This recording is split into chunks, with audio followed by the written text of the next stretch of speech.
এই গাছটা আমার কাছে ভীষণ মূল্যবান।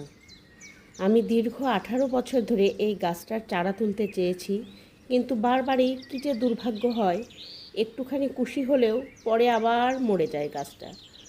তো তুলতেই পারি না ভালো করে। 18 বছর পর আলহামদুলিল্লাহ এইবার আমার এই গাছটির চারা উঠেছে। আমি বগুড়া থেকে এই গাছটি সংগ্রহ করেছি। এটার ডাল লাগালেই গাছটা হয়ে যায়, আর এটা ভীষণ ভালো একটা ঔষধি গাছ। এটা শরীরের সমস্ত ক্ষতিকারক টক্সিনগুলো বের করে দিতে সহায়তা করে। এটা আপনার পেটে দীর্ঘদিন জমে থাকা যে ময়লা, সেটা আপনার পয় নিষ্কাশনের মাধ্যমে এটা বের হয়ে যায়। তারপরে আপনার যত প্রকারের পেট ফাঁপা, বদহজম, ক্ষুধামন্দা, এই টাইপের অসুখগুলো থেকে আপনি উপসর্গগুলো থেকে মুক্তি পাবেন। আজকে এটারই রেসিপি করে দেখাবো ইনশাআল্লাহ। আপনারা